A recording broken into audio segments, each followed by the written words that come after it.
नमस्कार दोस्तों, आपका स्वागत है। आज हम बात करेंगे दोस्तों कि शराब और एक आत्मा का संबंध किस तरीके से होता है। जो इंसान शराब होता है, शराब पीता है, भारत में तो ऐसे इंसान को गलत ही समझा जाएगा। हम अपने जो रिश्तेदार वगैरह है उनके सामने तो डायरेक्टली ऐसे नहीं पी सकते क्योंकि वो गलत है। जैसे चाय वगैरह तो हम पियेंगे लेकिन वो शराब नहीं पियेंगे। मतलब क्या है कि ये इस बात को अच्छा नहीं माना जाएगा। लेकिन कुछ ऐसे भी देश है कि जहाँ पर लोगों आराम से शराब को इतना बुरा नहीं समझा जाता। तो आत्मा के लिहाज से ये जो बात है वो अच्छी है या फिर बुरी है, इसके बारे में आज हम बात करेंगे। जितना मैंने देखा है दोस्तों कि आत्मा के लेवल पे जो आत्मा है वो शराब को अच्छा प्रोत्साहन नहीं देती। वो यही कहती है ज़्यादातर जिन्होंने किसी अपने को खोया है तो ऐसे भी लोग उनके करीबी लोगों को यही कहते हैं कि आप किसी भी व्यसन में मत अटकना। बस शराब की बात नहीं है, सिगरेट हो या फिर और भी कोई लालच वगैरह हो तो ये भी एक प्रकार का व्यसन ही है। कुछ लोगों को पैसे का ही व्यसन होता है, इतने मिले फिर भी उनका समाधान नहीं, उससे डबल टेबल मिले फिर भी समाधान नहीं। तो ऐसी जो चीज़ें हैं वो ऐसी जो चीज़ें होती है वो आत्मा का कहीं ना कहीं उद्धार नहीं करेगी, उसको निचले स्तर पर लेकर जाएगी। इसलिए जो बड़ी बड़ी आत्माएं हैं वो यही कहते हैं कि आप शराब, सिगरेट या फिर ऐसे जो लालच है ऐसी चीज़ों से आप थोड़ा सा दूर जाने की कोशिश करना। जो शराब है वो बस हमारे शरीर को ही हानि नहीं पहुंचाती दोस्तों, एक तो हमें आर्थिक हानि भी करती है, हमारे परिवार का भी जो सुख चैन है वो छीन लेती है। आपने बहुत सारे लोगों को देखा होगा कि शराब की वजह से जिनकी नौकरी गई, बाद में उनके वाइफ को वगैरह बेचारों को काम करना पड़ता है और वो वाइफ के जो पैसे हैं वो भी ये लोग छीन लेकर उससे शराब पीते हैं। बच्चों की उसके जो पत्नी होती है वो बच्चों की फ़ीस नहीं भर पाती। बच्चों पर, आप छोटे बच्चों पर कितना बुरा असर पड़ता है इन सारी चीज़ों का, अपने माता पिता के झगड़े का, या फिर पिता अपने माता के साथ ऐसा व्यवहार करते। तो इन सारी चीज़ों का बहुत ही बुरा बुरा इम्पैक्ट पड़ता है एक तो बच्चों पर, और जो आत्मा इस तरीके से बुरे कर्म करती है उसको भी बहुत ही बुरी नज़र से देखा जाता है। और एक साइकिक से मेरी बात हुई थी 2 साल पहले, तो उन्होंने मुझे इस तरीके से बातें कही थी। वो खुद आत्माओं के साथ बात करती थी। उसने मुझे ये कहा था कि अगर कोई बहुत ही ज़्यादा शराबी इंसान है और उसको कहीं ना कहीं मदद की ज़रूरत है तो ऐसे वक्त में बहुत बार क्या होता है दोस्तों कि जो अच्छी आत्माएँ होती है वो अच्छे इंसान को हेल्प करने की कोशिश करती है।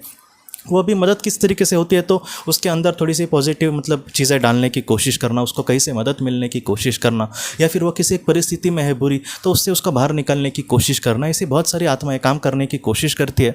तो ऐसे वक्त में अगर बुरा इंसान जो एकदम बहुत ही ज़्यादा शराबी है, ऐसे इंसान को उसकी अगर आत्मा भी अगर उसको चाहे कि उसको मदद मिले तो ऐसे वक्त में क्या होता है दोस्तों कि जो अच्छी आत्माएँ होती है, पवित्र आत्माएँ, वो उस शराबी इंसान के पास भी जाना नहीं चाहती, वो उसको भी मदद नहीं करना चाहती।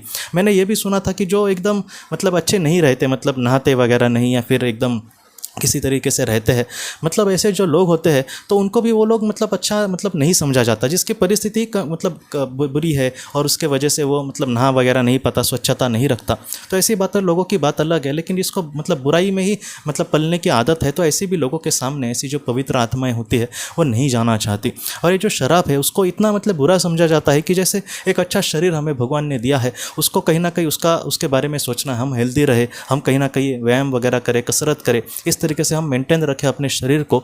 लेकिन ये सारी चीज़ें तो हम नहीं कर रहे, इसमें इसको ही बुरा कुछ ना कुछ उस पर आघात हो या फिर बुरा उस पर असर हो, ऐसी चीज़ें हम कर रहे हैं। जैसे शराब पीने के बाद आपको भी पता होगा कि किडनी की प्रॉब्लम्स हो सकती है, बहुत सारी बीमारियां उससे हो सकती है। एक तो हमारा आर्थिक गणित भी बिगड़ जाता है, जहाँ पर हमारा 10,000 में से किसी का घर चल रहा है तो ऐसे इंसान को अगर 50,000 भी कोई दे फिर भी उसको शराब पीने के लिए वो ज़्यादा नहीं मिलते, कम ही लगते हैं वो। तो इस तरीके से चीज़ें होती है। इन सारी चीज़ों में अटकना अच्छी बात नहीं है। पृथ्वी पर हो सकता है कि उसका आर्थिक नुकसान हो, वो बीमार पड़े, उसको अपने बीवी बच्चों के कहीं ना कहीं बहुत ही बुरे ऐसे दुआएं मिले या फिर बद दुआएं मिले, ऐसी चीज़ें उसका नुकसान कर सकती है। लेकिन जब वो इस दुनिया से चला जाएगी वो आत्मा, तब ऐसे इंसान को लेने के लिए अच्छी आत्माएं भी बहुत बार आना नहीं देखना चाहती।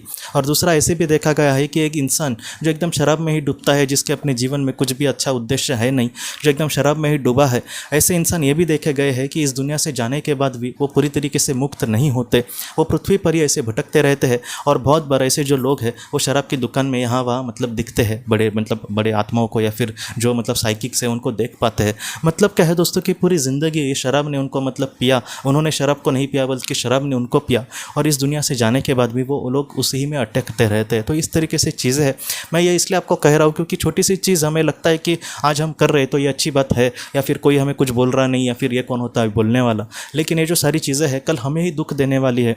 आज हो सकता है कि हम किसी पूरी दुनिया को फंसाने की कोशिश करें, हम अपने आप को फंसाने की कोशिश करें। कुछ लोग ऐसे भी बोलते हैं कि दुनिया में आए हैं तो एक तो व्यसन होना चाहिए, लेकिन ये जो व्यसन है हमें कितना खाई तक गिराएगा हमें नहीं पता। और कुछ लोग ऐसे भी बोलते हैं कि हमारा तो अपने आप पर बहुत ही अच्छे से कंट्रोल है, लेकिन एक बोतल की कैसे 2 बोतल बाद में बहुत ही ज़्यादा हम शराब में डूब जाते हैं ये हमें पता नहीं चलता। इसलिए जितना हो सके शराब या फिर कोई भी व्यसन हो जो बुरा है, जो हम मतलब अच्छा नहीं है हमारे समाज के लिए या फिर मेरे परिवार पर उसका बहुत ही ज़्यादा बुरा परिणाम होगा, ऐसे जिनको लगता है वो थोड़ा थोड़ा उससे दूर जाने की कोशिश करें। इससे दूर जाने के लिए हम क्या कर सकते हैं? तो बहुत सारे ऐसे साइकोलॉजिस्ट डॉक्टर होते हैं या फिर बहुत सारी ऐसी थेरेपी आजकल मतलब आई है दोस्तों, जिससे हम थोड़ा सा उससे दूर जाने की कोशिश कर सकते हैं।